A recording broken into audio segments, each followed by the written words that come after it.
yang selama ini dilakukan oleh orang-orang yang salah faham tadi, misalnya mensucikan najis dengan mengguyur sampai lober, sampai tumpah-tumpah.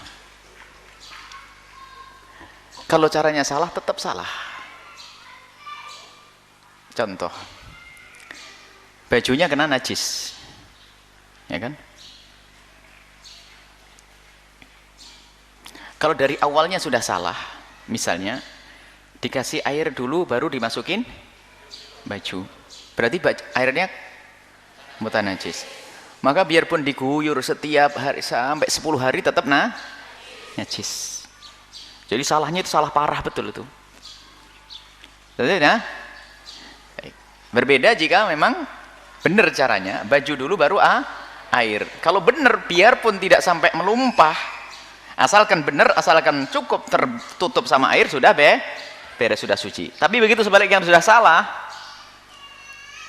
nanti ada di dalam kitab fikih Fathul Mu'in tentang sumur tuh, kalau kena najis bagaimana, kalau dikuras apa bisa suci? Dikuras malah nggak suci. Tapi ditumpahi air banyak biar menjadi air suci, mensucikan. Tuangin ini, ada cara. Tapi kalau bak kecil itu kan nggak bisa banyak. Maka kalau sudah salah awalnya, air dulu baru dimasukin baju, berarti airnya kena najis. Kita tumpahi sampai klober berpuluh-puluh kali, tetap saja mutan najis. Maka kesalahan itu parah sekali. Itu dalam madhab kita Imam Syafi'i. Karena kita madhab Syafi'i dulu. Ada masalah kemudahan-kemudahan itu lain. Pengen ulama tidak menganggap antara didatangkan sama saja. Hakikatnya adalah paling madhab Malik, kalau tidak ada perubahan warna tetap najis. Ini akan kita bahas nanti. Air yang terkena najis, jadi ada yang ketinggalan. Air mutanajis, air yang kena najis, belum dibahas ya. Baik, kita bicara tentang najis. Air yang terkena najis tidak bisa mensucikan, karena dirinya najis, bagaimana mensucikan yang lain. Ini pembagian air yang ketiga. Air mutanajis, tiba-tiba keempat, tadi kelewat yang ketiga. Air terkena najis. Jadi air ada dua. Yang pertama, air asli tadi loh ya, air asli yang suci mensucikan. Air yang nomor satu itu ada dua. Sesaat air itu sedikit, sesaat air itu banyak. Maka ada air banyak dan air sedikit. Kalau air sedikit,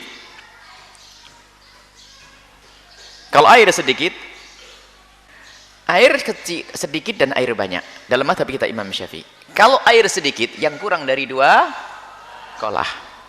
Kurang lebihnya kurang dari 216 liter. Kalau air sedikit itu, kejatuhan atau bersentuhan. Sudah ngerti cara mindah najis dengan bebasahan. Air basah atau bukan? Basah. Makanya kalau ada najis, kena air, masuk ke air, nyentuh air, atau masuk ke air, maka kalau air itu sedikit langsung menjadi air mutanajis, biarpun tidak berubah. Burung merpati, setiap hari dimandikan, bersih, wangi, bersih. Tatanya burung merpati jadi bangkai. Bangkai najis atau tidak?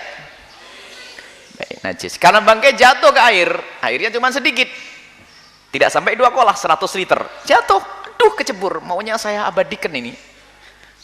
Tatanya cebur air, airmu sedikit, kamu angkat, tidak merubah air. Tetap airnya bersih, jernih, tidak ada apa-apanya. Gimana hukumnya air? Najis, menjadi air mutanajis. Maka kalau air sedikit, kemasukan najis yang tadi kita sebutkan 7 tadi, jelas ya? Kemasukan 7, biarpun air itu sedikit sudah berubah, tidak berubah. Kalau air sedikit, biarpun tidak berubah, mohon maaf. Kalau air itu sedikit, biarpun tidak berubah, tetap hukumnya mutanajis. Hukumnya menjadi air najis. Selesai ya? Tapi kalau airnya banyak, satu kolam, lebih dari 216 liter, kolam gede. Kecebur bangkai kambing atau kecebur anjing lagi main, pluk, naik lagi anjingnya